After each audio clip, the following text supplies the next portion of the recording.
안녕하세요. 오늘도 사연살롱을 찾아주셔서 감사합니다. 서울에서 아기 한 명 키우며 혼자 살아가고 있는 30대 초반의 돌싱녀예요. 아이 아빠 측으로부터 양육비를 받긴 하지만 저도 박사학위까지 딴 환경연구원이기에 친정아버지한테 약간의 육아 도움을 받으며 씩씩하게 잘 살고 있답니다.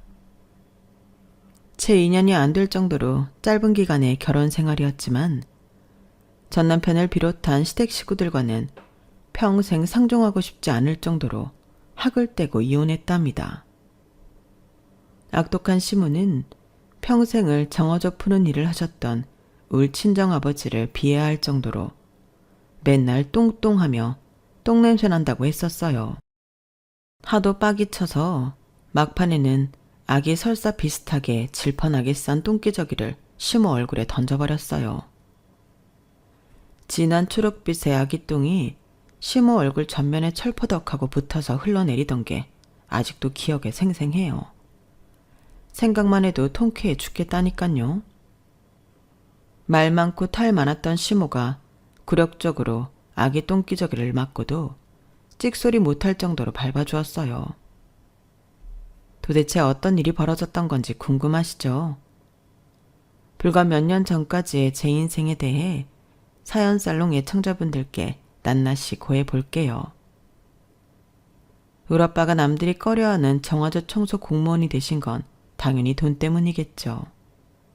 이젠 저도 연구원이 되어 따박따박 월급 받으며 생활하니 돈에 대한 간절함은 좀 덜하긴 해요.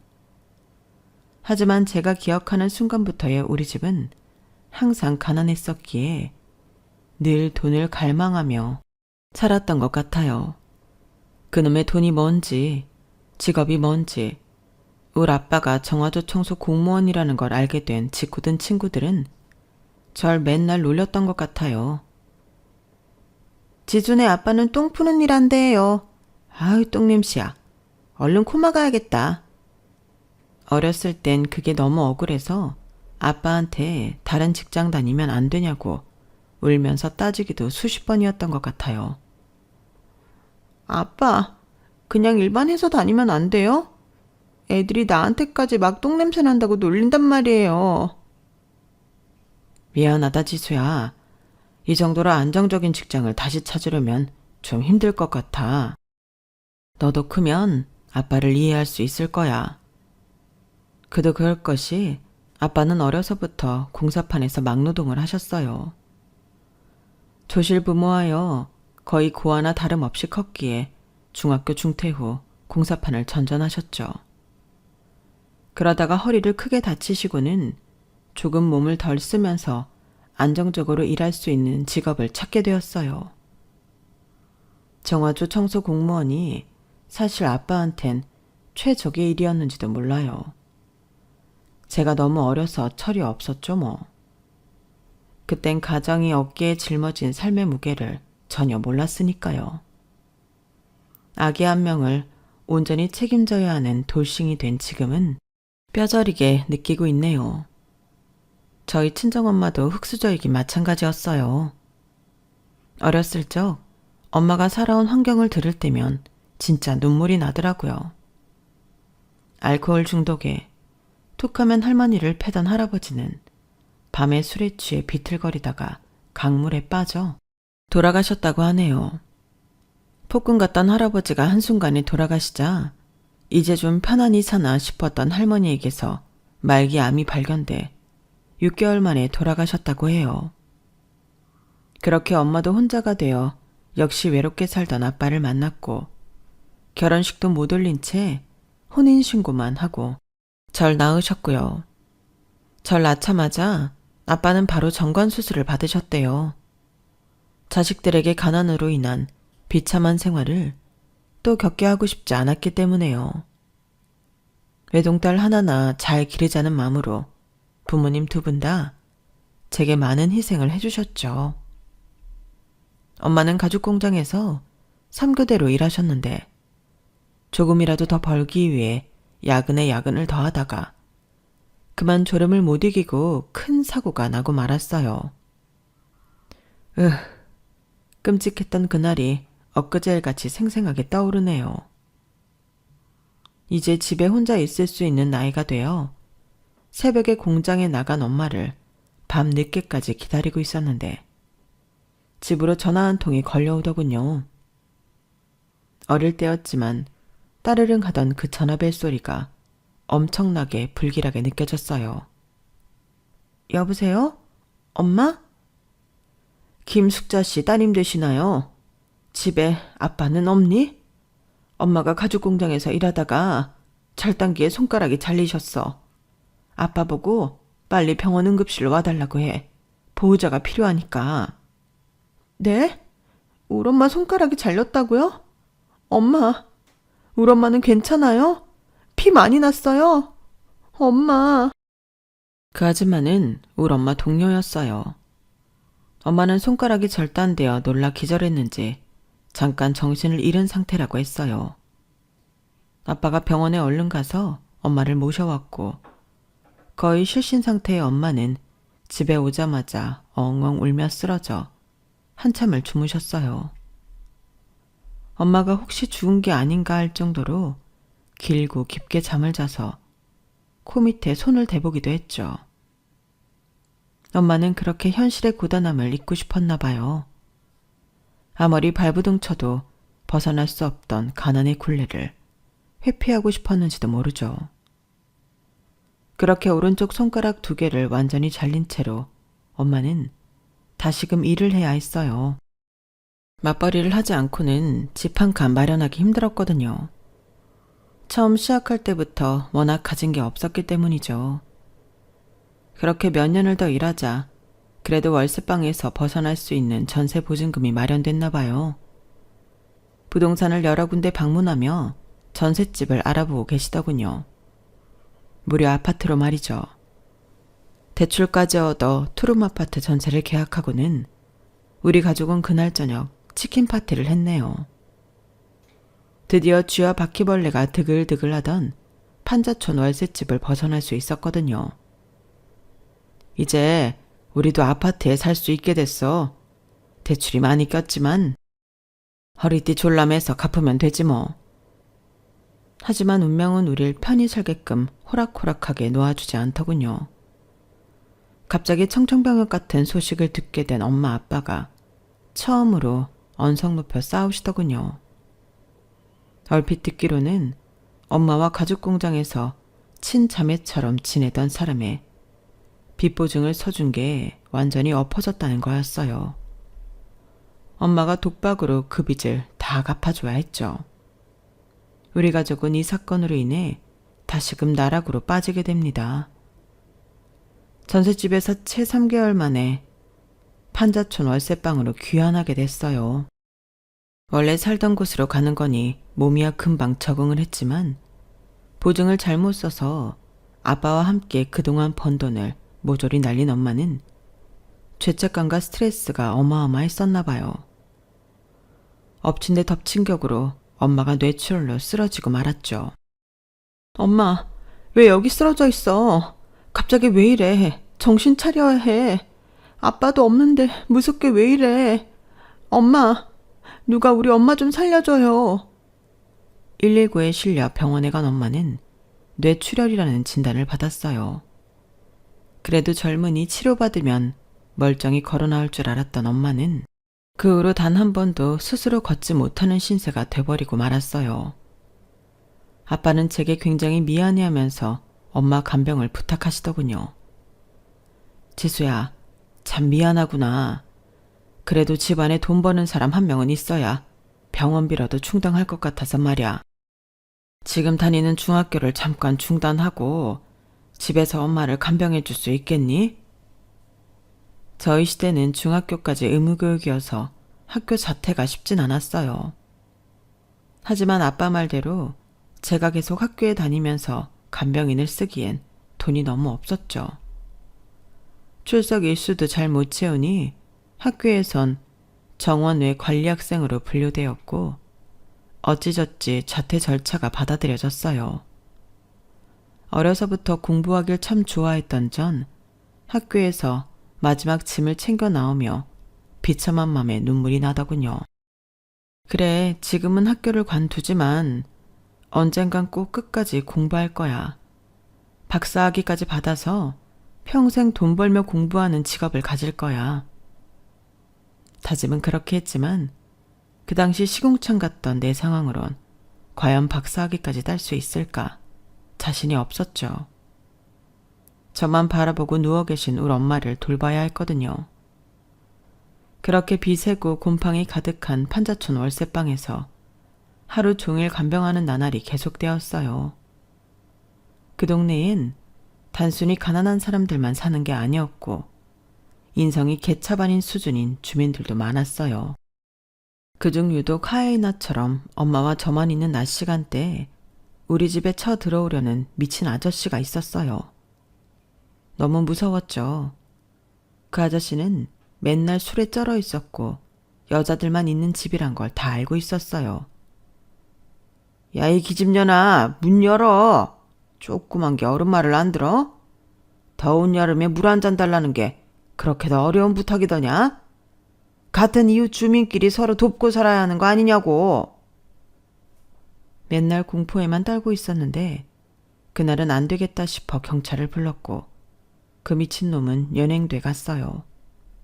그런데 어쩐 일인지 바로 풀려났다더군요. 그날 이후로는 신고했다며 더 꼬장을 부려댔어요.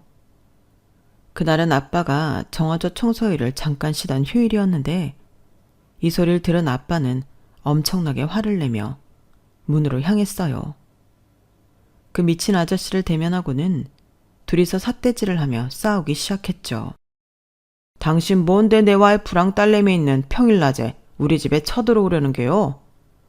대체 뭔 수작을 부리려는 줄 모르겠지만 계속 이러면 내가 진짜 콩박 매겨버릴 거야. 뭐 이 새끼야? 너 지금 내가 무슨 중범죄라도 저지르려고 했다는 거야 뭐야? 증거 있어? 증거 있냐고.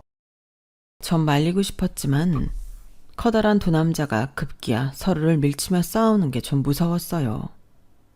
그러다가 우리 아빠가 민 게 아니라 술에 취해 꽐라가 된 그 아저씨가 본인의 몸을 가누지 못한 채 뒤로 나자빠져 버렸어요. 하필 그곳에 뾰족한 돌덩이가 솟아 있었고 머리를 찧어 피가 나더군요. 119를 불러 병원에 바로 데리고 갔지만 너무 어이없게 그 아저씨가 사망하고 말았어요. 아빠는 경찰에 바로 연행되었죠. 저도 경찰에 쫓아가 경찰관들에게 적극적으로 어필했어요. 제가 봤어요. 우리 아빠가 밀지 않았어요. 그 아저씨가 술에 잔뜩 취해 몸을 가누지 못하고 혼자 뒤로 넘어진 거예요. 경찰관님들, 제발, 제 말 좀 믿어주세요. 네?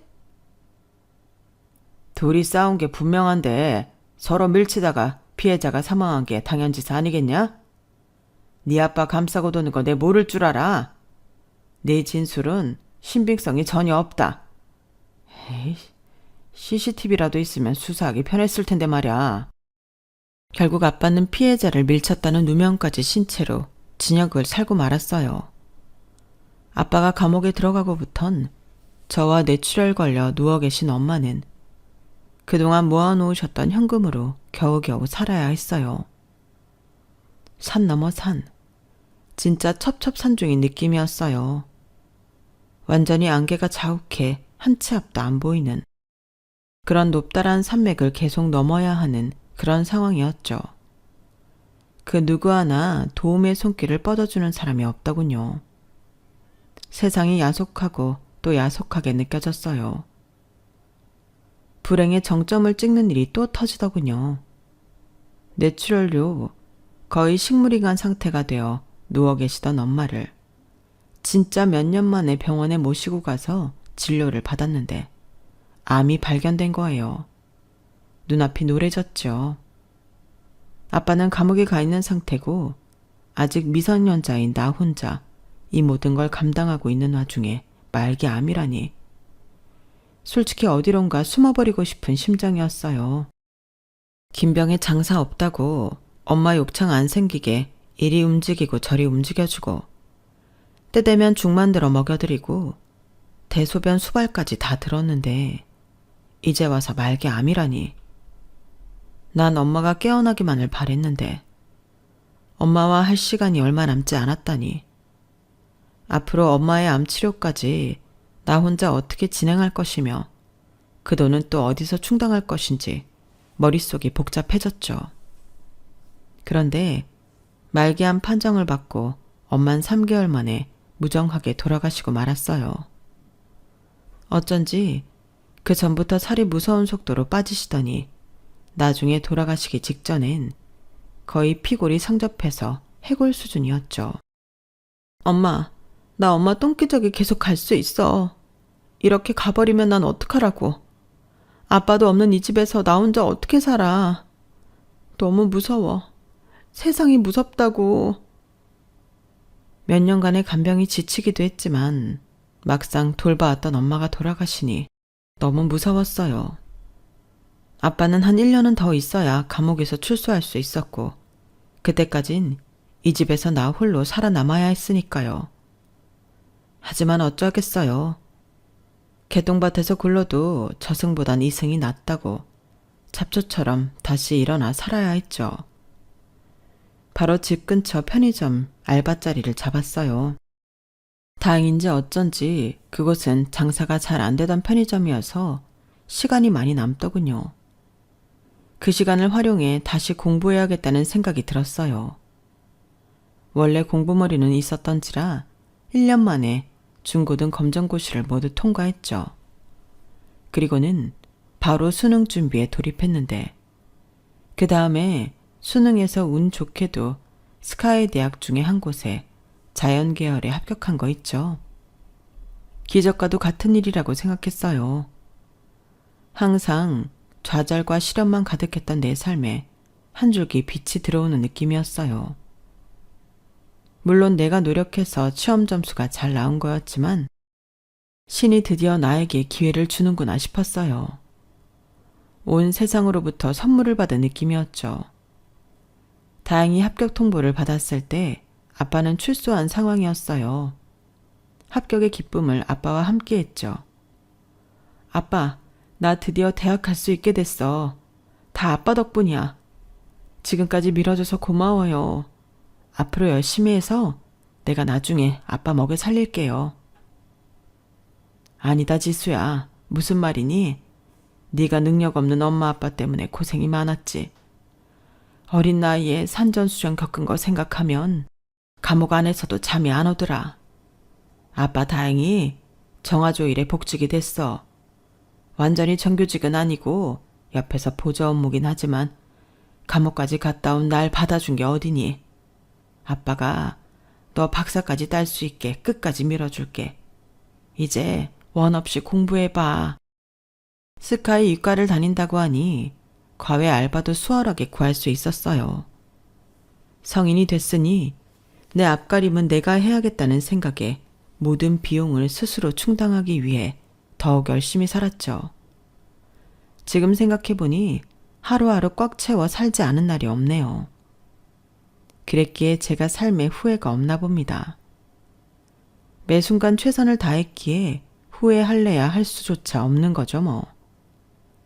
그렇게 박사학위까지 쭉 마쳐야겠다는 일념으로 학사를 3년 만에 조기 졸업하고 석사를 따고 연구실에서 일하며 박사과정을 밟고 있었어요.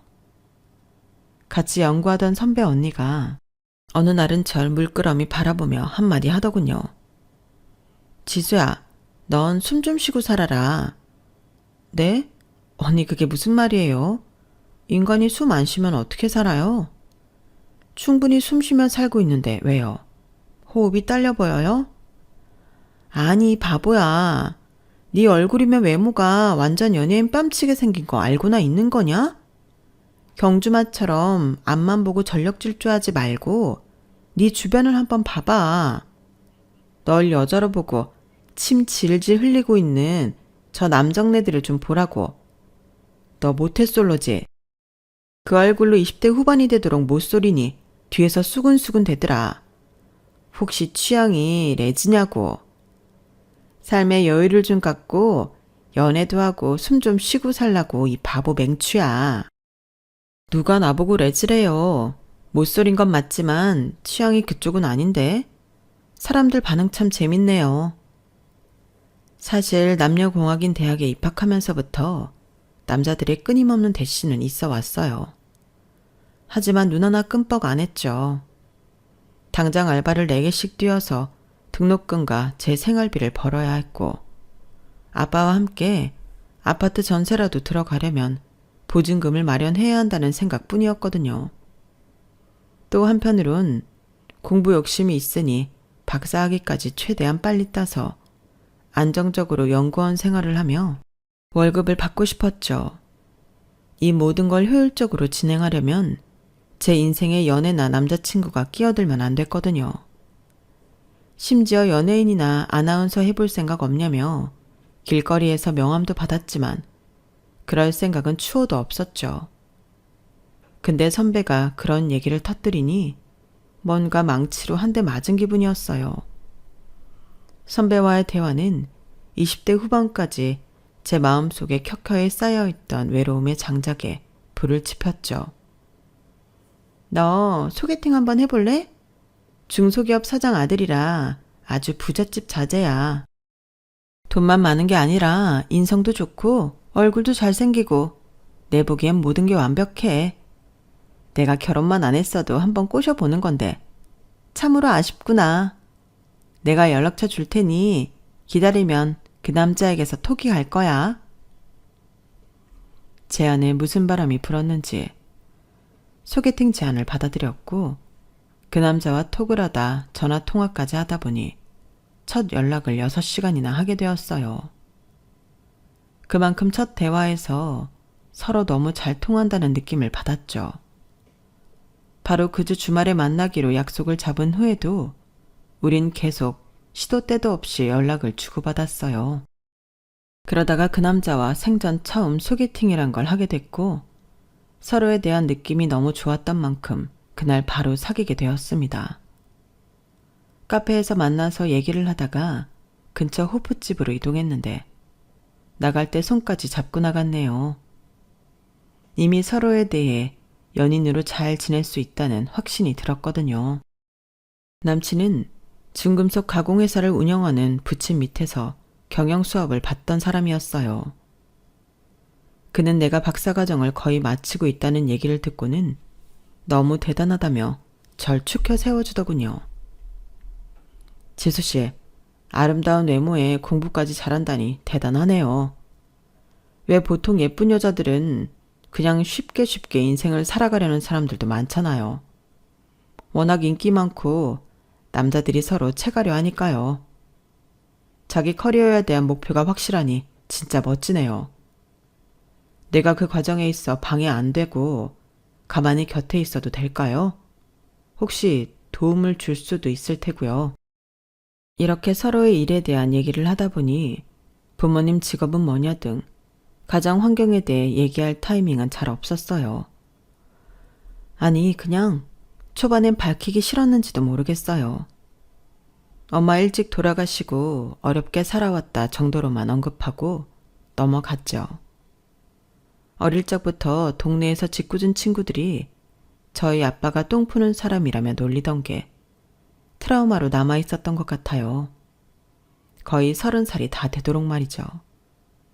게다가 아빠는 계속 정화조 청소 일을 하고 싶으시다며 꾸준히 일하고 계셨거든요.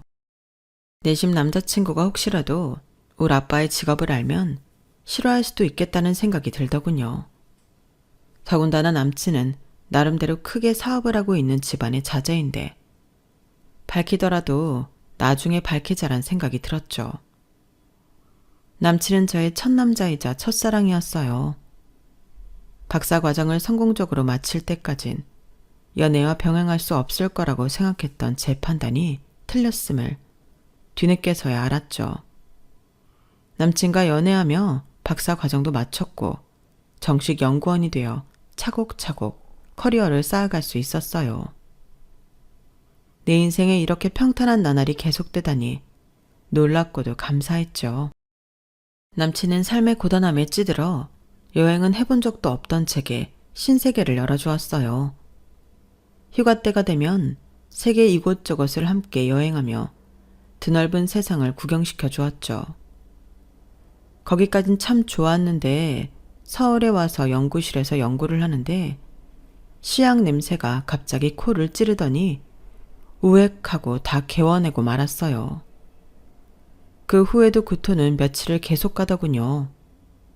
느낌이 너무 이상해서 혹시나 하는 마음에 임신 테스트기를 해보았고 3개 모두 선명한 2줄이 나오더군요. 빼도 박도 못하는 임신이었죠. 전 당연히 남친한테 먼저 연락했어요. 전화를 하는데 어찌나 떨리고 뭔가 쑥스럽던지 너무 어색했어요. 자기야, 너무 놀라지 말고 들어. 나 임신한 것 같아. 방금 테스트기 해봤는데 2줄이야. 토요일에 산부인과에 같이 가줄 수 있어? 그런데 남친의 말투에서 심란함이 고스란히 묻어나오더군요. 뭐? 임신? 아니 이럴 수가. 조심한다고 했는데 어떻게 임신이 될 수 있지? 진짜 임신 맞아? 내 아이인 거 맞아? 확실해? 근데 나 토요일에 출장 잡혀 있는데 어쩌지? 뭐? 지금 무슨 말을 하는 거야? 그럼 내가 딴 남자 아이라도 임신했다는 거야? 뭐야? 당신이 내 첫 남자인 거 다 알면서 그따위 말을 짓거려? 진짜 당황스럽다. 실망이야. 됐어. 토요일에 나 혼자 산부인과 가볼게. 이렇게 말했지만 내가 튕겨도 남친이 당연히 산부인과에 같이 가줄 거라 여겼어요. 그런데 진짜로 출장을 가버리더군요. 결국 산부인과는 저 혼자 갔어요. 틀림없는 임신이었죠. 지금까지 믿었던 남친에게 뭔가 배신당한 느낌이었어요. 너무 당황한 기색이 역력한 남친의 태도가 역겨웠거든요. 하지만 이미 엎질러진 물을 어쩌겠나 싶더군요. 남친이 나와 결혼을 안 하게 되더라도 나 혼자 이 아이를 낳아 키우고 싶다는 생각까지 했거든요. 다행인지 어쩐지 출장에서 돌아온 남친은 한아름 꽃을 사들고 저희 집으로 찾아왔어요. 맘 같아선 싸대기라도 한 대 치고 싶었지만 임신한 마당에 마음이라도 곱게 가지자 싶었죠. 내 뱃속의 아이를 위해서라도 말이에요. 지수야, 정말 미안해. 내가 이런 일은 처음이라 너무 당황해서 횡설수설했었어. 얼른 양가 부모님께 인사드리고 결혼하도록 하자. 일단 우리 부모님께 말씀드릴 테니 당장 다음 주 월요일 퇴근 후 뵙도록 하자. 남친의 부모님을 당장 내일 모레 만나려고 하니 긴장이 되더군요. 제가 지금껏 살아온 환경을 솔직하게 고하기도 참 자신 없었고요. 그래도 내 뱃속의 아기를 위해 용기를 내어 예비 시부모님을 식당에서 뵀죠. 아니나 다를까 절 싫어하는 티를 팍팍 내시더군요. 아주 예의 없이 말이죠. 야, 너 이리 와봐. 아, 뒷골 땡겨. 네 인연. 감히 임신 공격으로 우리 귀한 아들의 앞길을 막어? 애 하나 만들어 오면 우리 집안에 커져 입성할 줄 알았냐? 신분 상승을 할래도 절차를 밟아야 할 거 아냐? 뭐 이런 맹랑한 계집애가 다 있어? 너 엄마 일찍이 죽고 아빠밖에 없다며. 니네 아빠 대체 뭐 하는 사람이야? 여자의 교육을 어떻게 시켰길래 만난 지 몇 년 되지도 않았다면서 임신부터 해와? 죄송하게 됐습니다, 어머님. 하지만 제 뱃속에 소중한 아이가 다 듣고 있을 텐데 말씀 좀 가려서 해주시죠. 저희 아버지는 정화조 청소 일을 오랫동안 해오고 계십니다. 아빠 직업을 밝히자 그 사실을 그때 처음 알게 된 남친도 엄청 놀라는 눈치였어요. 예비 시모와 시부가 놀라 자빠지는 건 당연했고요. 뭐라고? 청화조 청소일이면 똥 푸는 일 말이냐? 몇십 년간 똥 푸는 일에서 널 키웠단 말이야? 아, 여보, 나 쓰러질 것 같아요. 나 좀 부축해줘요. 엄마, 미리 말씀 못 드려 죄송해요. 나도 예비 장인어른 직업은 처음 들었네. 그래도 열심히 사시는 분이라니 그냥 넘어가면 안 될까요? 야, 박희철. 너 내가 얼마나 귀하게 키웠는데. 너한테 들어간 돈이 얼마며 네가 우리 회사를 물려받아야 하는데 어디서 똥냄새 풀풀 풍기는 장인을 들이겠다는 거야? 안 돼. 야, 너 애기 때 당장 중절 수술 받고 헤어지란 말이야. 여보, 얼른 집에 갑시다. 더 이상 얘네 말 듣기도 싫으네요. 그렇게 예비 시부모는 서둘러 자리를 떠나더군요. 저는 그렇게 모욕당한 것에 화가 엄청나서 남친에게 선포했어요. 나 이 결혼 못하겠어.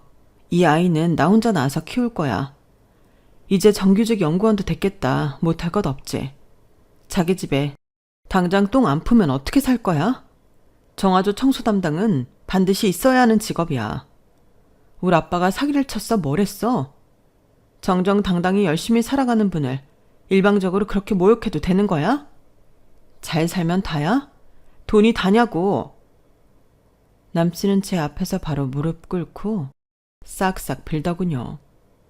제발 헤어진단 말은 하지 마, 지수야. 내 아이까지 생긴 마당에 이렇게 끝낼 순 없어. 우리 엄마 아버지는 나한테 못 이겨. 내가 끝끝내 설득할 테니 나만 믿고 우리 혼인신고 질러버리자. 장인어른이 날 싫어하진 않으실 거 아냐. 글을 내쳤지만 남친은 무슨 영화에서 마냥 집 앞에서까지 계속 무릎 꿇고 있더군요. 그러다 저희 아빠와 마주쳤고 자초지종을 들으신 아빠는 당연히 결혼을 허락하셨어요. 지수야, 애기까지 생긴 마당에 마음 좀 여유롭게 쓰자꾸나. 아빠는 세상 사람들의 그런 반응에 이미 익숙해. 아무렇지도 않다고. 결혼해서는 박서방이 시댁과의 중간 딸이 역할 제대로 해준다고 하니 믿어보자. 얼른 상견례 날짜 잡아라. 아빠가 사돈어른들 직접 뵙고 잘 말씀드려 볼 테니. 그렇게 찜찜한 마음을 안고 결혼을 계속 진행했어요. 상견례 날짜를 잡으려 했지만 그쪽 시부모들은 상견례 자체를 거부했어요. 똥 푸는 사돈을 만나고 싶지도 않다는 거였죠. 대신 엎질러진 물이고 아들이 강력히 원하니 그냥 혼인신고하고 시댁에 들어와서 살라고 했다더군요. 정신없이 휘몰아치는 상황에 대체 어떻게 해야 좋은 판단인지 전혀 가늠이 되지 않았어요. 그냥 단순해지기로 했죠. 그래, 뱃속에 우리 아기만 생각하자. 그렇게 혼인신고를 하고 일단 배가 불러올 때까진 연구소에서 계속 근무하기로 했어요. 그때 제게 소개팅을 주선해줬던 연구소 선배 언니가 어두운 표정으로 귀뜸을 해주더군요. 지수야, 우리 연구실에서 어떤 신문사로부터 환경오염 조사를 의뢰받았는데 그게 글쎄 희철 씨네 집안 회사 근처 강인 거 있지?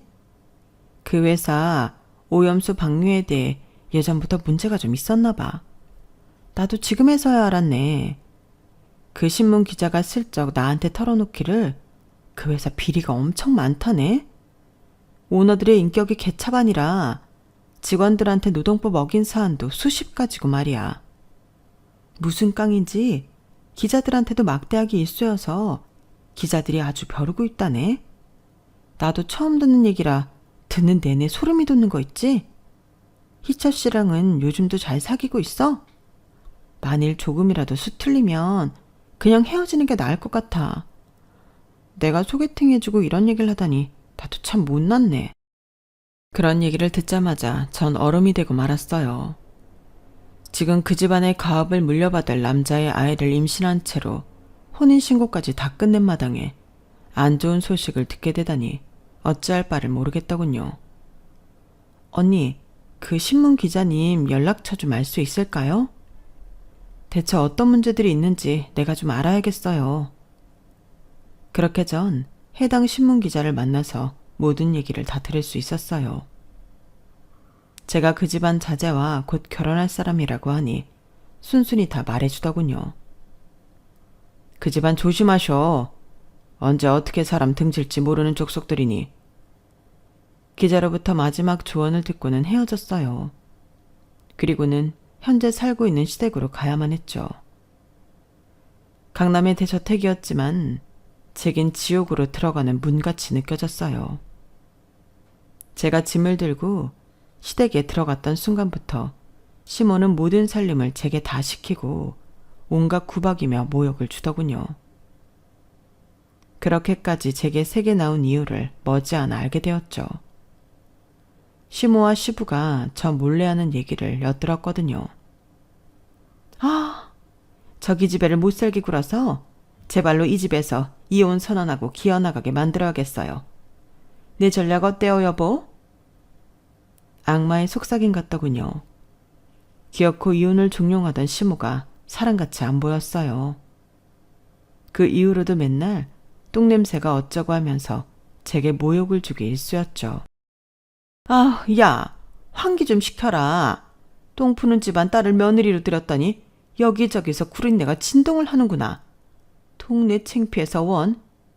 친척 어른들이 니네 아버지 직업, 집안 얘기, 출신 성분 다 모르니까 혹시라도 입 뻥긋하지 말아라. 알았냐?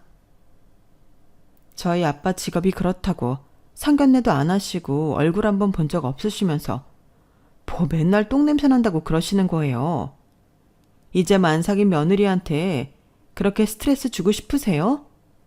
어머님이 저 이혼시키고 싶어 한다는 거 잘 알고 있어요. 그게 시어머니로서 가당키나 한 일인가요? 당최 이해가 안 되는 건 바로 어머님이라고요. 시댁에 얹혀 살면서 맨날 이렇게 부딪혔지만 정작 남편은 회사일 바쁘다며 방패막이는커녕 집에도 잘 안 들어오더군요. 나와 왜 결혼을 그렇게 하고 싶어 했는지 미스테리였죠. 당신, 회사에 당신 방이 있는 건 알고 있지만 집엔 왜 안 들어오는 거야? 만삭이라 이제 회사에 휴직계까지 넣고 오늘 내일 하고 있는 사람 쳐다도 안 보는 건 무슨 심보야? 대체 왜 나랑 혼인신고하고 싶어 한 거냐고, 왜? 아, 이렇게 맨날 불평불만투성이니 너랑 대화하고 싶겠니? 집에만 가면 나 붙잡고 하소연이니 나도 미쳐 돌아가시겠다. 나 회사에서 잘래. 알아서 애를 낳든지 말든지 마음대로 하라고. 남편과 시댁의 푸대접 속에 마음속의 응어리만 점점 커지고 있었어요. 하루하루 악화된 상황 속에서 아들을 출산하게 됐고 시부모들은 그래도 손자만큼은 이뻐해 주더군요.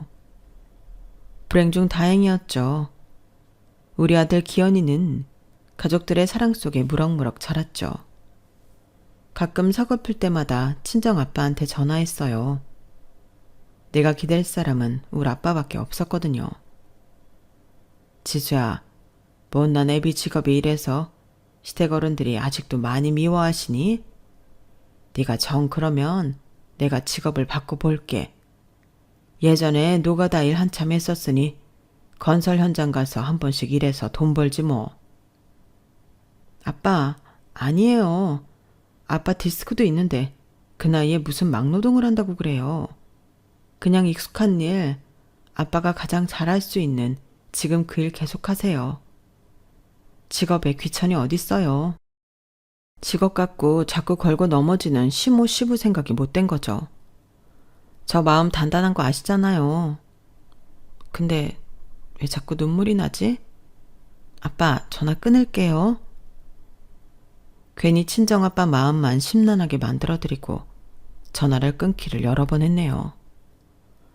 아마 아빠 마음도 문드러졌을 거예요. 불행한 결혼 생활이었지만 우리 기현이 보는 낙으로 계속 유지해야 한다고 생각했어요. 그래도 경제적으로 여유 있는 집안에서 크면 뭔가 더 기회를 많이 얻을 수 있을 거라 생각했거든요. 찢어지게 가난한 환경에서 제대로 먹지도 입지도 못하고 큰 저의 삶을 그대로 물려주고 싶지 않았어요. 우리 애기가 그렇게 산다고 생각하면 마치 공포영화를 본 것처럼 식은땀이 줄줄 나더군요. 그런데 저의 인내심을 바닥치게 만들고 제 성질을 폭발시켜버린 사건이 하나 터지고 맙니다. 우리 기현이 돌이 가까워지자 시모의 폭탄 발언이 있었던 거죠. 우리 손주 돌잔치는 가족 친지 다 모시고 최고급 호텔에서 할 거다. 니까지 거랑 결혼한 게 창피해서 우리 아들 결혼식도 제대로 못 치르고 혼인신고만 대충 한 게 마음에 걸렸는데 이번 기회에 우리 희철이 결혼해서 떡두꺼비 같은 아들 낳았다는 것도 다 알려야지. 아, 호텔 돌잔치 예약하셨어요, 어머님? 알겠습니다. 우리 기현이랑 저도 정장 한 벌씩 준비해야겠네요. 넌 빠지고 누가 너까지 오래? 천민추 씨 며느리가 뭐가 예쁘다고 클래스 높으신 친지들에게 소개하냐? 애 엄마는 아프다고 할 테니 그날 코빼기도 비출 생각 말아라. 네? 어머님, 천민추 씨니라뇨. 저도 명문대 나와서 박사학위 따고 연구원으로 일하고 있는 사람이에요. 나름 엘리트라고요. 무시하는 것도 한두 번이지 애 앞에서. 진짜 거북하네요. 그리고 자기 애기 돌잔치에 못 가는 엄마가 세상에 어딨어요. 지금 장난하세요? 장난 아닌데? 괜히 똥 푸는 집안 딸내미를 며느리로 얻은 거 들키면 나 친척 어른들한테 호되게 혼난다.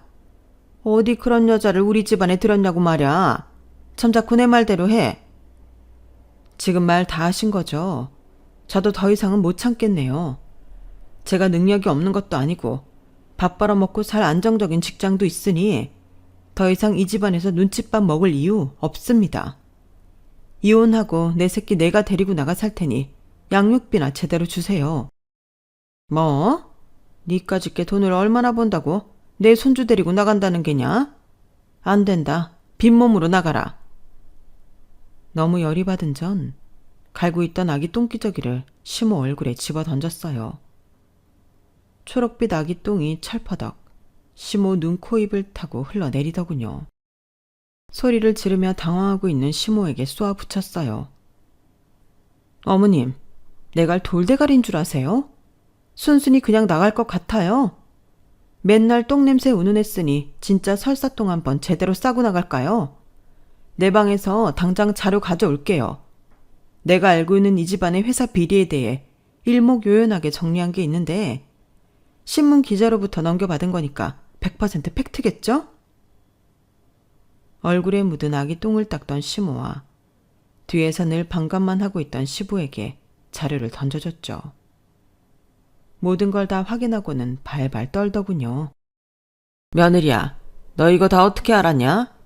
여지껏 신문기자한테 돈 줘서 먹은 것들인데 대체 어느 기자가 또 발설한 거야? 아버님, 어머님, 난 이제 이혼하고 애기 데리고 나갈 거니까 이 집안과는 상관없는 거 알죠? 이거 알고도 이 집에 남아서 그래도 며느리 노릇 하려고 했는데 변하는 것도 없고. 그럴 필요 없겠네요. 앞으로 신문 한번 보세요. 거기에 아주 자세히 실려 있을 테니. 저 바보 아닙니다. 제가 아는 기자가 언지를 주더군요. 이제 때가 됐다고. 그럼 저 짐 싸서 나갑니다. 콩밥 한번 드셔보시죠, 이 기회에. 그렇게 애기 짐만 대충 싸서 친정으로 왔어요.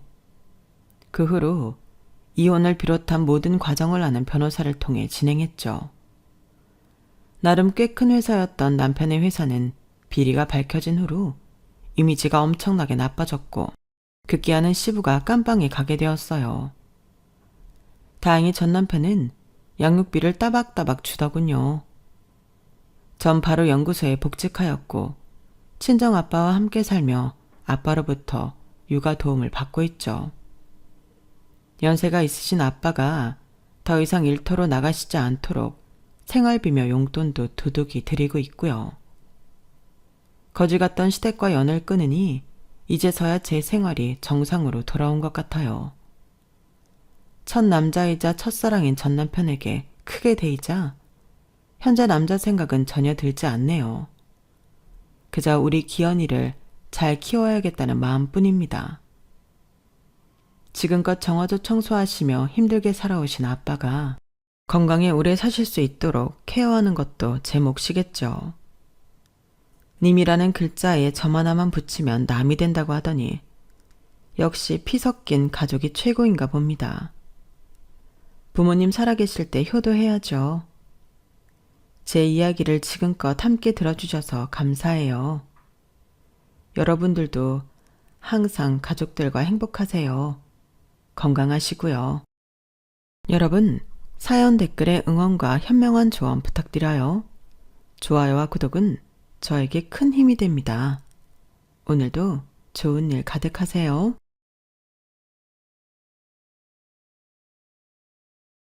안녕하세요. 오늘도 사연 살롱을 찾아주셔서 감사합니다. 저는 이제 30대 후반에 접어든 여자입니다. 사연을 보내기 전에 워낙 평소 즐겨보던 채널이라 다른 분들의 이야기도 쭉 들어보았는데 제 나이가 이런 사연을 적기엔 좀 나이가 어린 편에 속하는 것 같아 살짝 속상하기도 하네요. 요새 며느리들은 옛날에 비하면 시댁살이가 많이 없어졌다고 이야기들 하지만 그것도 어떤 시댁을 만나느냐에 따라 다른 것 같아요. 저의 경우만 봐도 꼭 그렇지만은 않다고 느끼니까요. 사실 처음부터 그렇게 느꼈던 건 아니었어요. 제 남편은 이남 중 차남인데 어렸을 때부터 온 식구들의 관심이 아주버님에게 가 있었기 때문에 자연스럽게 며느리인 저 역시 별로 시댁에서 관심을 받지 못하는 편이었거든요. 아주버님을 낳기 전까지 몇 번이고 유산의 아픔을 겪고 정말 어렵게 낳은 첫 아들이라 그런지 시부모님께서는 아주버님께 정말 투자를 아끼지 않으며 키우셨다고 해요. 아주버님께서 태어나셨을 때만 하더라도 시부모님께서 한창 경제적으로 잘 나가시던 때라 뭐 하나 부족한 것 없이 키우시다가 돌연 계획에도 없던 늦둥이로 둘째가 생겼는데 그게 저희 남편이었어요. 그런데 참 타이밍 안 좋게도 그때 하필 시아버지께서 하시던 사업이 휘청거리는 바람에 집안에서는 남편이 태어난 것에 대해 축복과 기쁨이라기보다는 불안과 걱정이 앞서는 분위기였대요. 그 때문인지 같은 부모님 아래 자랐음에도 자라온 환경도 부모님이 대하는 태도도 다르게 컸다고 해요. 그게 가끔 속상하진 않냐고 물어보면 그래도 오히려 그 덕분에 형에 비해 자유롭게 자랄 수 있었던 것 같아서 좋은 점도 있다고 하더군요. 매사에 긍정적인 남편 덕분에 저도 결혼할 때부터 시댁에서 찬밥 신세인 부분에 대해 마냥 나쁘게 생각은 안 들었어요. 시부모님의 관심과 애정을 한 몸에 받는 것보다는 차라리 약간 관심 바뀐 게 더 편하기도 했고요. 굳이 안 좋았던 점을 꼽자면 약간의 티 안 나는 차별이 존재했다는 점이었어요. 지극정성으로 키운 장남은 어떻게든 좋은 집안으로 장가 보내겠다며 수소문 끝에 부잣집 딸을 며느리로 들여오셨거든요. 저희 친정집은 평범하다 못해 부모님 노후도 겨우 준비된 집이라 시부모님 성에는 안 차셨을 거예요. 그래도 별로 상관은 없었어요. 시댁이 잘 나갔던 것도 다 옛날 일이지. 제가 결혼을 했을 때쯤에는 시댁도 딱히 볼 것 없이 평범한 집이었거든요. 과거의 영광에서 벗어나지 못하고 운 좋게 얻은 큰 부잣집 딸인 큰 며느리만 바라보고 있는 시부모님이 오히려 안쓰럽게만 느껴졌죠. 아주버님과 남편이 나이 차이가 많이 나다 보니 자연스럽게 형님과 저도 나이 차이가 좀 있을 수밖에 없었어요. 형님은 저보다 6살이 많으셨고 모 회계법인 임원의 딸이셨고 영국에 유학까지 다녀오신 명문대 엘리트셨어요. 이렇게 동서지간으로 만나지 않았으면 평생 만날 일 없는 종류의 사람처럼 느껴졌죠. 집안에 돈이 많다 보니 친정에서 꼭 하고 싶은 일이 없으면 굳이 힘들게 일하지 말고 남편과 결혼 생활이나 행복하게 하라고 했을 정도로 경제적으로도 풍족한 상황이셨죠. 말로만 들어도 범접하기 힘든 느낌이었는데 형님을 처음 마주쳤을 때 얼굴에서부터 귀티가 철철 흐르는 분위기에 거리감이 확 느껴져서 잘 못 다가가겠더라고요. 그런데 너무 감사하게도 형님께서 먼저 제 손을 꼭 잡아주시며 웃어주셨어요. 나도 드디어 동서가 생기네. 한동안 이 집안에 며느리가 나 혼자여서 좀 심심하고 외로웠는데 잘됐다. 앞으로 잘 지내보자, 동서. 말투도 차분하고 나긋나긋하셔서 무슨 말로만 듣던 공주나 왕실 사람처럼 느껴질 정도로 기품이 있더라고요. 주변에서 잘 볼 수 없는 분위기라 낯설면서도 신기했고 저도 모르게 긴장을 하게 됐어요. 제가 긴장을 해서 중간중간 형님이 이상하게 생각할까봐 걱정도 많이 했는데 그런 마음을 알아채신 건지 형님께서 많이 긴장이 풀리게끔 말을 걸어주셨고 워낙 사근사근하고 친절하게 대해주시다 보니 어느 순간부터는 저도 형님을 편하게 대할 수 있게 됐죠. 동서, 이제 동서도 시집 온 지 몇 년 지났는데 너무 그렇게 깍듯하게만 대하지 말고 좀 편하게 대해줘. 매년 보는 사이인데 이렇게 매번 군기가 바짝 든 사람처럼 있으면 동서도 힘들고 금방 지치잖아. 시부모님 대하는 것만 해도 충분히 힘든데 우리끼리라도 편하게 있자. 네, 형님. 저도 안 그러려고 하는데 예의를 차려야 된다는 생각에 저도 모르게 자꾸 그러는 것 같아요. 당장은 힘들겠지만 천천히 편해지자. 내가 동서 들어오길 얼마나 기다렸는지 동서는 모르지? 좀 편해지면 얘기도 더 많이 하면서 지내고 싶어. 그렇게 말씀해 주신 이후로는 형님과 더 빠르게 친해졌어요. 친해지고 나니 첫 인상과는 다르게 형님도 속에 화끈하고 열정적인 부분이 있으시더라고요. 그런 성향은 저랑 좀 비슷한 데가 있어서 금방 공감대를 형성할 수 있었죠. 그런데 어느 날 갑자기 형님이 정말 의외의 말씀을 하시더라고요. 동서, 이런 얘기하긴 좀 조심스럽지만 혹시 동서는 시부모님 어떤 것 같아? 괜찮아? 동서한텐 좀 어떠셔? 제 입장에서는 그 질문을 처음 받았을 때 그걸 물어보는 의도를 전혀 모르겠더라고요. 누가 봐도 차이가 난다 싶을 정도로 저는 투명인간 취급하시고 큰 며느리에게만 관심 있어 보이는 시부모님을 보고 제가 어떤 생각을 하는지는 뻔하지 않나요? 당시 전 그렇게밖에 생각이 안 들었기 때문에 그 질문이 굉장히 당황스럽게 느껴졌어요. 어떠시다뇨? 저야 당연히 시부모님이 저한테 대하시는 거랑 형님한테 대하는 거랑 태도가 다르셔서 서운하죠. 워낙 처음 시집 왔을 때부터 그러셔서 저도 금방 익숙해졌다고 생각했는데 그래도 인간이니 가끔 저도 마음이 약한 날은 많이 흔들리더라고요. 그래도 뭐 괜찮아요. 형님 같은 분이랑 나란히 두고 보면 제가 부족한 점이 많을 테니 시부모님 입장에선 당연히 더 예쁜 며느리가 있을 수밖에 없다고 생각해요. 저라도 형님 더 예뻐했을 거예요. 형님 같은 며느리는 진짜 없을 테니까요. 전부 진심에서 우러나온 말이었어요. 객관적으로 봐도 형님은 시댁에 정말 잘하셨거든요.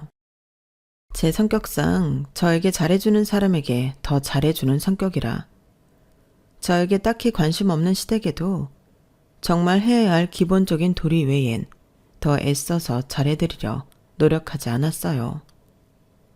형님처럼 살갑게 안부를 묻는다든지 정적이 생기면 분위기를 띄운다든지 여유가 생기면 깜짝 선물을 한다든지 그런 사소한 노력은 일절하지 않았죠. 전 차라리 안 하고 이쁨 안 받는 게 편한 성격이라 어쩔 수가 없더라고요. 제가 여기서 아무리 노력한다고 한들 애초에 시부모님이 원하셨던 며느리상이 아니었기에 호감을 사도 한계가 있을 거라 생각하기도 했고요. 이미 형님께서 딸 같은 며느리 노릇을 하고 있으니 상대적으로 제가 아들 같은 며느리가 된 건가 싶기도 했죠. 그런데 형님께선 의외의 대답을 하셨어요. 정말 동서도 그렇게 생각해? 사실 나도 남편이랑은 사이가 그럭저럭 괜찮은 편이다 보니 시댁하고 잘 지내고 싶어서 정말 노력 많이 했거든? 근데 내가 느끼기엔 시부모님께서 나를 그리 썩 좋아하시는 것 같진 않아. 네? 그게 무슨 말씀이세요? 제가 보기엔 어머님도 아버님도 형님만 좋아하시는 것 같은데. 하긴 동서는 잘 모르겠구나. 그건 내가 뭐라도 조금 더 돈을 쓸 때 그러신 거야. 그런데 내가 매번 시댁에 돈을 쓰고 갈 순 없잖아. 아버님은 어떠신지 모르겠지만 어머님께선 확실히 날 마음에 안 들어 하시는 것 같아. 내가 일 안 하고 집에서 노는 것도 별로 탐탁치 않아 하시거든. 남편 등골 빼먹는다고 생각하시는 건지 뭔지. 네? 저한테는 그래도 부잣집 며느리 만나니 아들이 내조도 받고 좋다고 하셨는데 오히려 저한테는 친정이 잘 살지도 않고 제가 일하느라 남편한테 신경을 못 써준다고 형님 같은 며느리를 하나 더 얻어 써야 한다고 하셨어요. 물론 전 한 귀로 듣고 한 귀로 흘렸지만요. 정말? 그런데 왜 나한테는 그렇게 대하시지? 형님한테 직접적으로 불만을 말씀하신 적 있으세요? 아니, 말씀을 대놓고 하신 건 아닌데 묘하게 그런 뉘앙스를 풍기시거나 날 보는 눈빛이 마음에 안 든다 느껴지는 날이 많았거든. 그럼 괜찮아요. 뭐 때문에 그러신지는 몰라도 원래 어머님이 좀 꼬이셨잖아요. 저한테는 이렇게 대놓고 말씀하시는데요, 뭐. 형님께 그런 말 안 하시는 것만 봐도 확실히 저보다는 형님 같은 며느리를 원한 게 맞는 것 같아요. 그래? 그래도 동서한테 그런 얘기를 들으니까 좀 위안이 된다. 나는 내가 가끔 너무 오버해서 시댁에 노력하나 싶기도 했거든. 이래봤자 또 돈 안 쓰면 냉담해질 텐데 뭐하러 이러고 있나. 자괴감도 많이 들고. 너무 걱정 마세요. 저한테 한 말도 있으니 굳이 둘 중에 한 명 꼽자면 형님 더 예뻐하실 거예요. 그리고 예쁨 좀 못 받으면 어때요? 시집와서 예쁨은커녕 시부모님 기분 상할 때마다 저런 막말이나 들었어도 이때까지 잘만 사는 저도 있는데요. 시부모님 반응 하나하나에 너무 신경 쓰지 마세요. 받아주려면 괜히 무리하게 되고 끝이 없어요. 그래, 고마워 동서. 내가 이렇게 누구한테 이렇게 눈치 받는 게 처음이라 사실 어쩔 줄 모르겠더라. 내가 주변 친구들보다 시집을 빨리 와서 이런 거 물어볼 사람도 없고 그동안 좀 힘들었어. 그래서 맨날 서방님 언제 결혼하시나 기다렸지. 동지를 만나고 싶어서. 그런데 참 좋은 사람이 동서로 들어와서 다행이야. 동서도 힘든 일 있으면 언제든지 말해. 내가 도와줄게. 아, 제가 뭘 했다고. 그래도 그렇게 말씀해 주시니 든든하네요. 저야말로 명절마다 시댁에 오기 싫은 거 그래도 형님이 좋은 분이라 의지가 돼요. 감사해요. 형님에게 그런 이야기를 듣고 예쁨만 받는 줄 알았던 형님 입장에서도 나름의 다른 사연이 있었구나 싶어서 좀 놀라웠어요. 그래서 집에 와 남편에게 그날 형님과 했던 이야기를 전해주니 남편도 처음으로 자기 생각을 이야기해 주더군요. 그러게 나도 사실 가끔 느꼈거든. 엄마가 형수님 이쁘다 이쁘다 하면서도 가끔 이상하게 구박하고 싶어하는 느낌이 있었다고 해야 하나?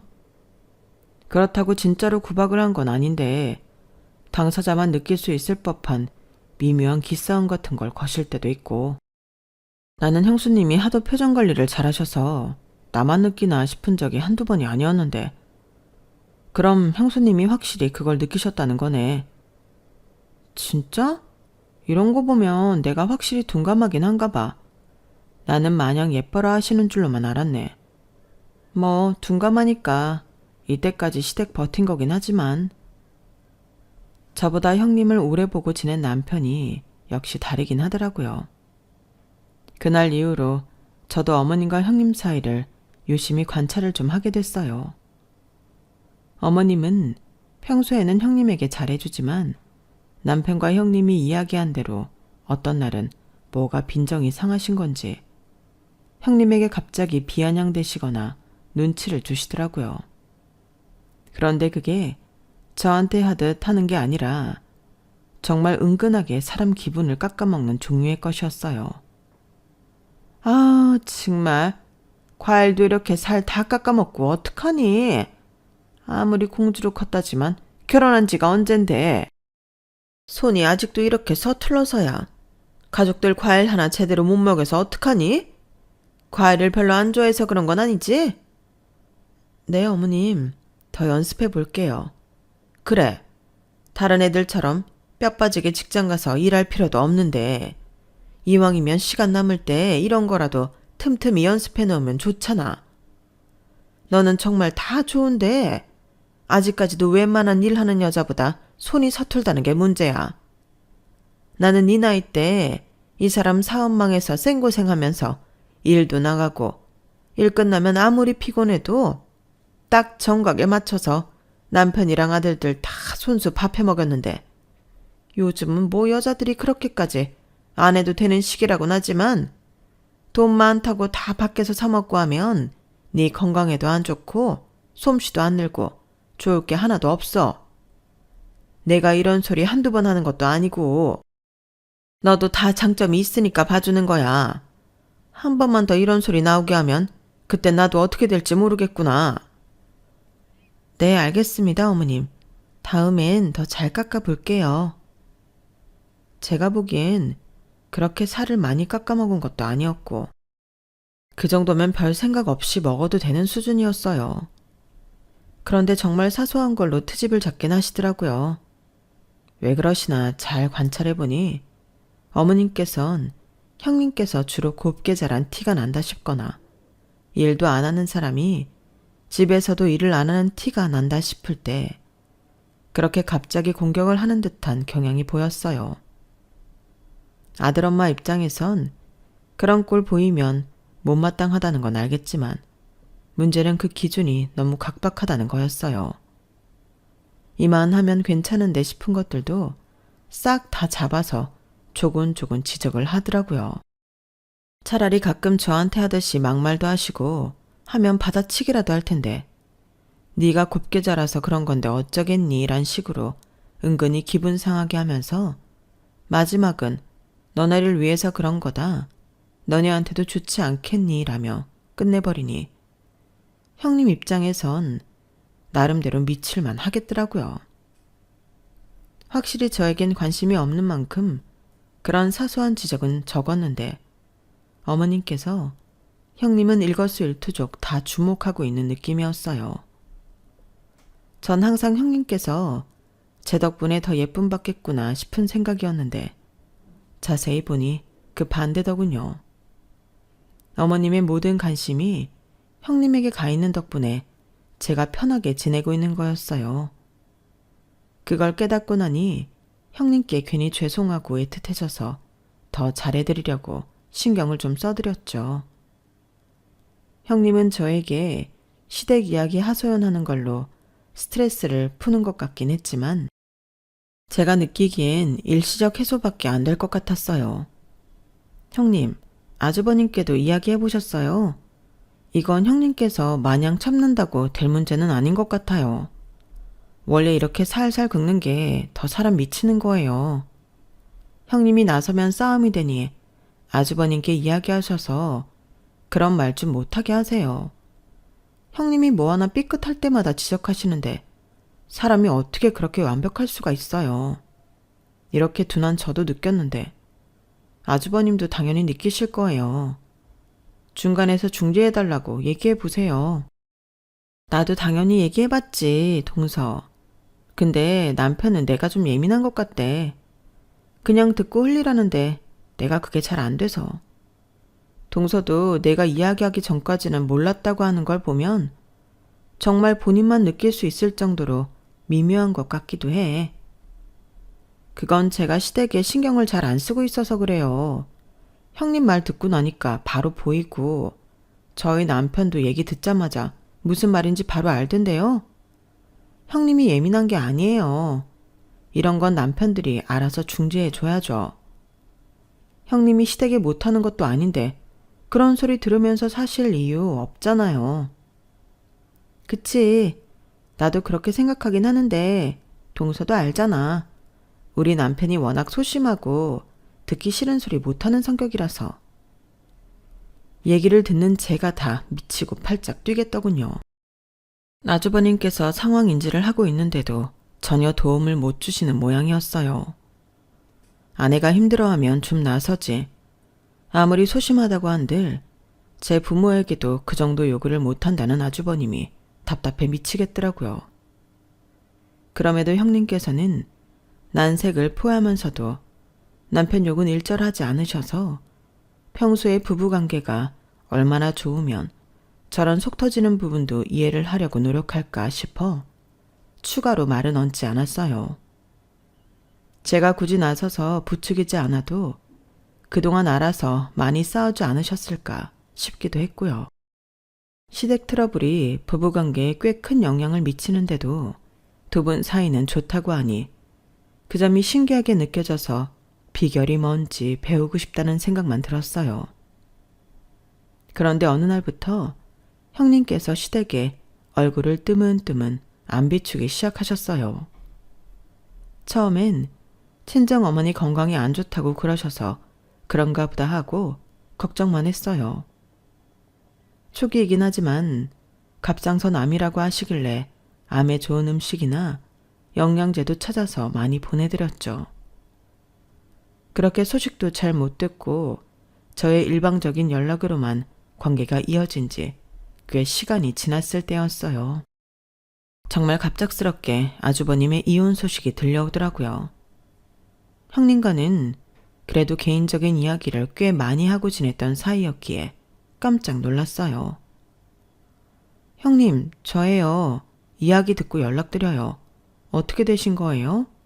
아주버님하고는 사이가 좋으셨던 거 아니셨어요? 동서 미안해. 동서한테는 미리 말을 해줬어야 했는데.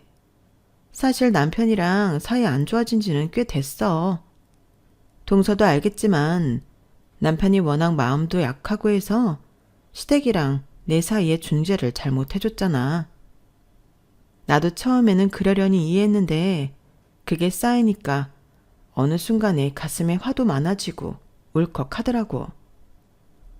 도저히 안 되겠다고 생각이 드는 시점에 남편한테 이야기도 많이 했고 좀 달라지길 원했는데 남편은 너무 그대로였어. 남편이 많이 붙잡긴 했는데 내가 살려면 이혼해야겠다는 생각밖에 안 들더라. 미리 말 못해줘서 미안해. 솔직히 이렇게 싸우다 보면 남편이 바뀔 줄 알았거든.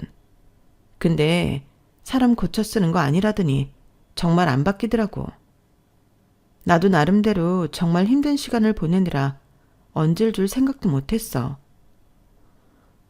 사과 안 하셔도 돼요. 저야말로 형님 안 오시고 하면 좀 더 여쭤봤어야 했는데. 그냥 부모님 몸이 안 좋으셔서 시댁에 신경 못 쓰고 계신 줄로만 알고 있었어요. 이제 친정 어머니 건강은 괜찮으신 거예요? 엄마는 나으신 지 오래야. 시댁 안 가려면 그런 핑계라도 있어야 할 것 같아서 적당한 핑계 된 거였어. 나 양육권도 포기했다? 네? 정말요? 양육권만큼은 절대 안 넘겨주려고 했는데 시댁에서 워낙 완강하고 난리를 쳐서. 양육권을 내가 가지고 가면 아이 핑계로 나한테 계속 고나리질을 할 것 같은 느낌이 들더라고. 우리 아들한텐 너무 미안하지만 한번 정이 확 떨어지니까 정말 시댁꼴은 보기도 싫어서. 정말 이것만 생각하면 마음 아프고 우울한데 이렇게라도 안 하면 난 시댁을 영영 못 벗어날 것 같아서. 동서는 내 마음 이해하지? 당연하죠, 형님. 이런 말씀 드리기 좀 그렇긴 하지만 아이도 아이지만 형님부터 우선 사셔야죠. 양육권은 그렇게 우겨서 가져갔으니 준이 걱정은 너무 하지 마세요. 그래도 어머님이 손주한텐 지극정성이시잖아요. 제가 시댁에 갈 때마다 잘 지내는지 지켜볼게요. 고마워, 동서. 그동안 내 얘기 잘 들어주고 조언도 잘해줘서 정말 고마웠어. 그래도 나 시집와서 정말 동서 덕분에 버텼어. 이혼하고 나면 지금처럼 자주 연락하고 만나진 못하겠지만 무슨 도움 필요하면 언제든 연락해. 네, 형님도 건강하세요. 형님하고는 알게 모르게 정이 많이 쌓인 느낌이라 앞으로 못 만난다고 생각하니 마음이 씁쓸했어요. 그나마 형님 만나는 재미로 시댁에 갔었는데 앞으로 형님도 없는 시댁에 혼자 며느리로 가야 한다고 생각하니 약간 눈앞이 암담해졌죠. 그러고 나서 형님이 없는 첫 설날 시댁에 가보니 분위기는 정말 이루 말할 수 없을 정도로 암담하더라고요. 아주버님은 형님과 이혼이 확정되고 마음고생이 심하셨는지 얼굴이 말이 아니시더군요. 밥도 잘 안 챙겨 드셨는지 살도 쏙 빠지셨고 원래 온화한 분위기를 풍기는 분이었는데 얼굴에 숨길 수 없는 우울한 그림자가 드리워진 것처럼 보였어요. 괜찮냐고 물어보면 눈물을 툭 쏟을 것 같이 위태로워 보이는 모습에 차마 이혼의 이응자도 못 꺼내겠더라고요. 그 애로 초등학생이 된 시조카는 아직 상황을 제대로 파악 못한 상태인 건지 혼자서 해맞게 뛰어노는데 마음이 너무 아팠어요. 아주버님, 잘 지내시죠? 어떤 위로의 말을 건네도 위로가 되진 않을 걸 알기에 안부 인사만 드렸어요. 뭐 그럭저럭. 요새 일을 닥치는 대로 했더니 휴일에 피로가 좀 몰려오긴 하네. 애써 웃음을 짓고 계시긴 하지만 당연히 아주버님의 상태는 좋아 보이지 않으셨어요. 두 분께서 사이는 늘 좋으셨던 걸 누구보다 잘 아는 사람이라 이런 상황으로 인한 이별이 참 안타깝더라고요. 그러게 조금만 더 형님이 힘들 때 나서서 편을 들어주셨더라면 얼마나 좋았을까. 괜히 아주버님이 원망스럽기도 했지만 이 상황에서 누구보다 고통받고 있는 사람을 마냥 탓할 수만은 없겠더라고요. 여보, 아주버님 좀 잘 챙겨 드려야 할 것 같은데 얼굴이 많이 상하셨더라. 그러게 나도 걱정은 많이 되는데 이것저것 챙겨주고 좀 나와서 같이 밥도 좀 먹자고 해도 잘 안 나오려고 해서 힘드네. 곧 있음 엄마, 아빠 집에 들어간다고 하니까 나아지겠지. 그래? 아무래도 애도 있고 하니까. 지금은 엄마가 왔다 갔다 하면서 봐주는 모양이던데 그럴 거면 그냥 같이 사는 게 낫잖아. 거기 있으면 형수님 생각도 계속 날 거고. 그건 그러네. 어머님 아버님이랑 살면 끼니라도 더 잘 챙겨 드실 순 있겠다. 너무 많이 야위어서 깜짝 놀랐거든. 당시 남편 말로는 석 달쯤 뒤에 집을 합친다고 들었던 것 같아요. 생각보다 이사 시기가 빠르기에 별다른 걱정은 안 해도 되겠다 싶었죠. 어머님이 드나든다고도 하시니 그때까지만 해도 큰일이 일어날 거라곤 상상도 못했어요. 그런데 이사 가기 바로 전주에 정말 상상도 못할 일이 일어났어요. 아주버님께서 주무시다가 갑작스럽게 돌아가신 거예요. 어머님이 아이를 등원시키기 위해 집에 갔다가 잠에서 깨지 못하고 누워있는 아주버님을 발견하고 황급히 깨우셨대요. 그런데 아주버님 몸이 너무 무겁고 싸늘해서 구급차를 불렀더니 간밤에 심정지로 이미 숨을 거둔 후였다고 해요. 시댁은 그야말로 뒤집어졌죠. 어머님은 그 자리에서 기절하셨다가 겨우 깨어나셨고 충격적인 소식에 저희도 아버님과 시조카를 케어하러 바로 시댁으로 달려갔어요. 아무것도 모르고 저를 반겨주는 시조카 얼굴을 보니 이렇게 어린 나이에 아버지를 잃은 조카가 너무 가여워서 울컥하더군요. 무슨 정신으로 장례를 치렀는지 모르겠어요. 장례가 끝나고 나서야 이 다음이 더 문제라는 사실을 깨달았어요. 어머님께서 시조카가 충격이 클 것을 우려하셔서 굳이 알리지 말라고 하셔서 시조카에게는 아빠가 돌아가셨다는 사실을 비밀에 붙였거든요. 앞으로 시조카를 어떻게 해야 할지 이야기가 나와서 저는 차라리 잘 됐다 싶은 생각이 들었어요. 형님께서 워낙 아이를 키우고 싶어 하셨고 애틋해 하셨으니 다시 형님께 연락을 해서 시조카를 보내주자고 의견을 냈어요. 저는 그게 당연하다고 생각을 했는데 시부모님은 아니었는지 화를 내셨어요. 얘가 무슨 말 같지도 않은 소리를. 한번 가족의 연이 끊긴 애한테는 우리 집 핏줄 함부로 내주는 거 아니다. 일부러 장례식에도 연락 안 가게끔 신경 써서 조치해놨는데 애를 맡겨? 장례식에 왜 안 불렀냐부터 시작해서 난리가 날 텐데. 안 그래도 정신없는데 그걸 또 감당하라는 거야? 이미 이 집 떠나서 생판 남이 된 년한테 내 아들 피 섞인 손주를 줘? 누구 좋으라고? 어머님, 그렇게만 생각하지 마시고요. 지금이야 어른들이 얘기를 안 해줘서 모른다지만 언젠가는 애도 알게 될 일이잖아요. 아버지도 일찍 돌아가셨는데 엄마도 곁에 없다고 생각하면 애 입장에서 어떻겠어요? 어머님, 아버님 연세도 있으신데 언제까지 아이 봐주시기도 힘들 거고 아이 정서 생각해서라도 형님한테 보내는 게 맞는 것 같아요. 시끄럽다. 안 그래도 심란해 죽겠는데 너까지 보태지 마라. 어쨌든 우리 집안 장남이 남긴 유일한 아들인데 남한테 맡길 수는 없다. 내가 죽을 때까지 알아서 키울 테니 너는 입대지 마라. 그렇게까지 세게 말씀하시니 더 이상은 저도 말을 못 얹겠더라고요. 그땐 형님과 연락 끊고 지낸 지도 오래되어 이 소식을 전하기도 참 망설여졌어요. 애초에 아주버님이 돌아가셨다는 소식도 모르고 계신 분께 이런 연락을 드려도 괜찮은 걸까 싶더라고요.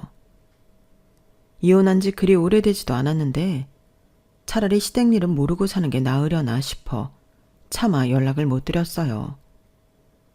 시조카 걱정도 됐지만 저렇게 강경하게 직접 키우시겠다는데 할 말도 없었고요.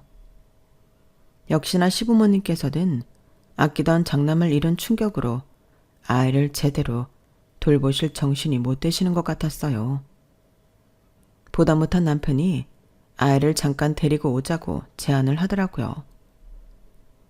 여보, 당신한텐 정말 미안한 일이지만 우리가 시조카 좀 데리고 있으면 어떨까?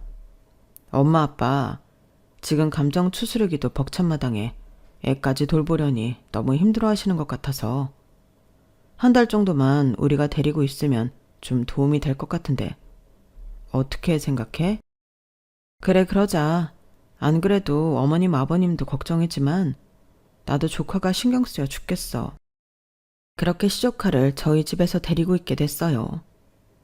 남편이랑 저랑 둘 다 하는 일이 재택근무를 자유롭게 쓸 수 있는 일이라 아이 돌보는 게 그렇게 힘에 부치진 않았어요. 이제 막 초등학생에 입학해서 학교에 잘 가는지 확인하고 하원하면 학원 버스에 태워 보내는 게 전부였거든요. 집에 오면 숙제시키고 끼니 챙겨주고 잘 재우면 됐어요. 시조카가 그래도 아주버님과 형님 성향을 닮아서 참 착하고 순해서 불편할 건 없었죠. 하지만 남편과 이야기한 한 달이 지나고 나니 슬슬 제 생활에 제약이 느껴지면서 힘들어지더라고요. 남편도 마찬가지였는지 시댁에 아이를 돌려보내려고 몇 번 시도를 했지만 시부모님이 아이를 보면 아주버님이 생각이 나서 힘들어한다는 핑계로 계속해서 저희 집으로 아이를 돌려보냈어요. 시조카가 워낙 아주버님과 닮아서 처음엔 충분히 그럴 수 있겠구나 싶어 납득을 했지만 그렇게 세 번째 아이를 돌려보내고 나니 저도 나설 수밖에 없더라고요. 어머님, 아버님, 힘드신 건 알겠지만 이제는 아이 맡아서 키워주셔야 할 것 같아요. 저희도 생활을 해야 하는데 벌써 시조카 맡은 지 반년이 지나서요. 조카가 집에 있으니 사람도 못 만나고 미룬 지 너무 오래되어서 이제는 좀 데리고 가주셔야 할 것 같아요. 안 그래도 내가 애 문제로 이야기 한번 하려고 했는데 잘 됐구나. 너희가 그 애를 키워줬으면 싶어서 말이다. 네? 그게 무슨 말씀이세요? 너희 어차피 애 생각도 없었잖니?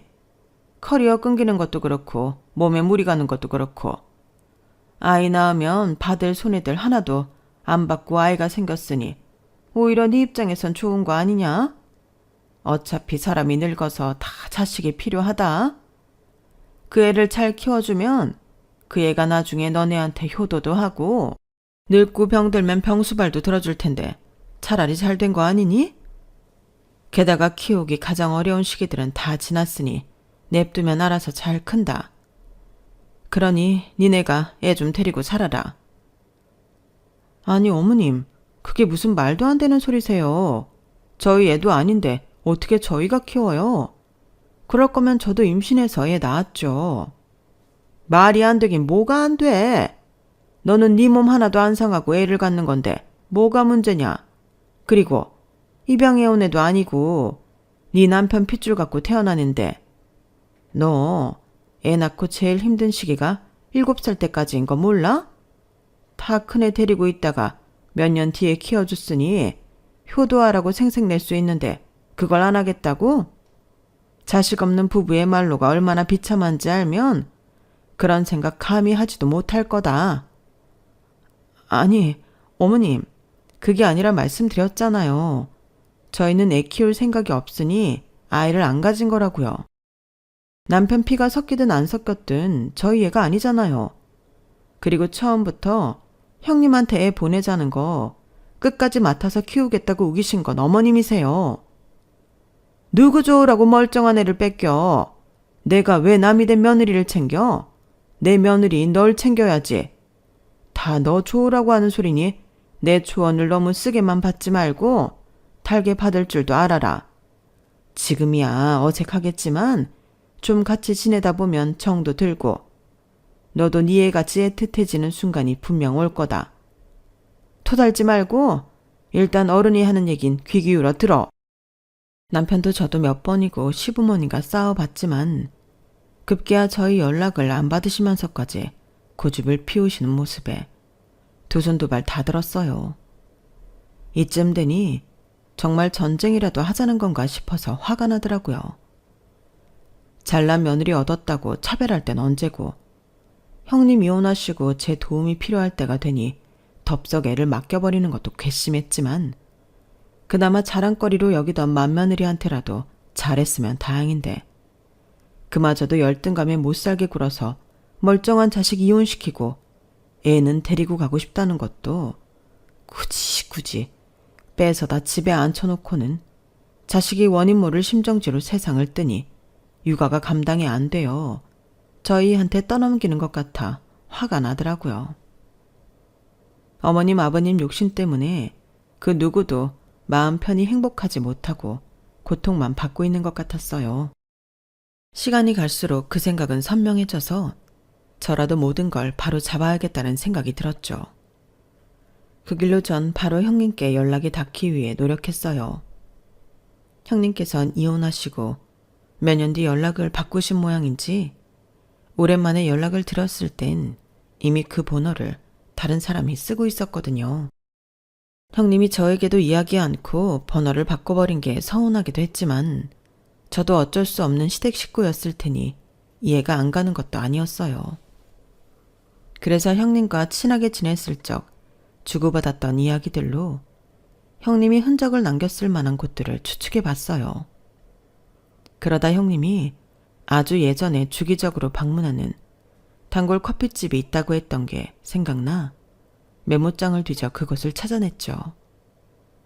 사장님께 사연을 말씀드리니 바로 누군지 아시더라고요. 연락처 남겨주시면 그 손님 오셨을 때 꼭 말씀드릴게요.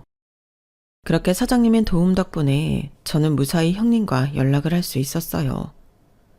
다행히 형님께선 오랜만에 만난 저를 반갑게 여겨주셨고 자초지종을 다 들은 후엔 충격에 한참 동안 눈물을 흘리며 고마워하셨어요. 고마워 동서. 내가 이 은혜는 절대 잊지 않을게. 그동안 잘 데리고 있어줘서 정말 고마워.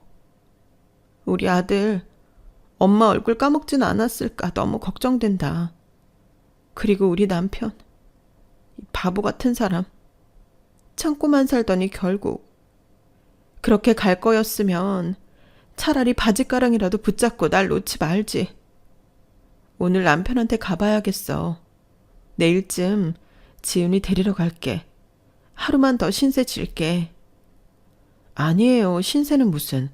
아이가 부모 밑에서 자라야 하는 건 당연한 일이죠. 그렇게 다음날 형님은 조카와 극적인 상봉을 하게 됐어요. 아이도 오랜만에 보는 엄마가 그리웠는지 눈물을 펑펑 쏟더라고요. 이 집, 저 집 어른들 집을 왔다 갔다 하느라 심리적으로도 많이 불안정했을 거라고 생각은 했지만 엄마를 보자마자 목 놓아 우는 모습을 보고 그동안 많이 힘들었는데 내색을 안 했던 거구나 싶어 안쓰러운 마음이 들더라고요. 형님은 저희에게 연신 고맙다는 말씀을 하시고 돌아가셨어요. 그래도 자식을 부모 품에 돌려놓으니 저도 마음이 편하더라고요. 형님네는 워낙 친정이 빵빵하니 별다른 경제적인 걱정 없이 아이를 잘 봐주실 수 있을 것 같아 안심이 되기도 했고요. 그 길로 저는 바로 어머님 아버님 연락처를 차단했어요.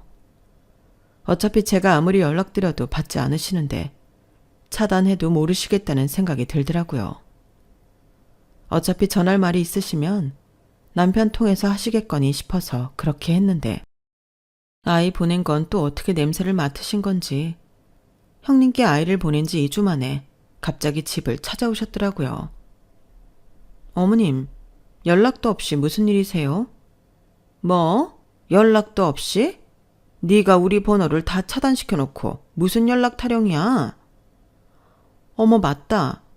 저는 어머님 아버님이 제 번호를 차단하셔서 연락을 못 받으시는 줄 알고 저도 한번 차단해봤어요. 깜빡하고 안 풀었네요. 그건 됐고 애는 어딨어? 얼마 전에 애 학원은 잘 다니고 있나 싶어 찾아갔더니 갑자기 다 환불받고 관뒀다던데? 내가 얼마나 수소문해서 알아본 학원인데 그걸 관둬? 애 바보 만들 일 있어? 바보는요, 어머님. 바보는커녕 사랑받고 자랄 수 있게끔 해줬는데요. 사랑? 그게 무슨 소리야? 모르시겠어요? 형님한테 보내드렸어요. 애는 친엄마 밑에서 커야죠. 멀쩡하게 살아있는 친부모 놔두고 이 집 저 집 전전할 게 아니라요. 뭐라고? 너 미쳤어? 걔 안 뺏기려고 우리가 그동안 얼마나 가진 노력을 다했는데. 그렇게 노력해서 저희 집에 억지로 맡기고는 연락도 안 받으셨어요. 형님 손에 시조카 크는 거 반대하는 건 어머님 아버님이지 저는 아니에요. 제 손을 빌리실 거면 제 의견을 존중하셨어야죠. 저는 절대 지훈이 못 키워요. 지훈이도 그동안 마음고생 많이 했는지 엄마 보니까 그 어린애가 오열을 하던데요. 애 봐서라도 할 짓이 못 돼요. 애가 그렇게 귀했으면 직접 키우셨어야죠. 야! 팀모가. 너 가서 당장 데리고 와. 내 손주 당장 데리고 오라고. 어머님이 찾아보세요.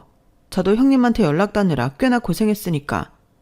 어머님도 간절하시면 그 정도 노력은 감수하셔야죠. 야, 당장 그년 사는 주소 대. 내가 어떻게든 끌고 올 테니까. 어머님, 죄송한데 형님이 꽤 똑똑하신 분이세요. 저도 형님 어디 사는지 형님이 안 알려주셔서 몰라요. 하늘이 도와서 우연히 연락 닿게 된 거니까. 어머님도 간절하시면 그 정도 노력은 해보세요. 뭐 이런 애가 다 있어, 너. 너 당장 지금 우리 연락처 차단한 거라도 풀어라. 잠깐 눈 돌리고 있었더니 뭐 이런 사고를 쳐. 죄송한데 저 차단 풀 생각은 없어요. 그동안 차단해서 편안했거든요. 하실 말씀 있으시면 아들한테 직접 하셔서 전달하라고 하세요. 이제 맏며느리 없으니 저한테 시작하시게요. 그러다 둘째 아들까지 잡으시면 어쩌려고요. 뭐야? 두 분 다 뒷목 잡고 쓰러지는 신용을 했지만 전 아랑곳하지 않고 지나쳐 그대로 집으로 들어가 버렸네요. 소리치시는 거 보니 그렇게 쓰러지실 분들은 아니신 것 같았거든요. 그리고 남편에게 전화를 해서 뒷수습은 알아서 하라고 했어요.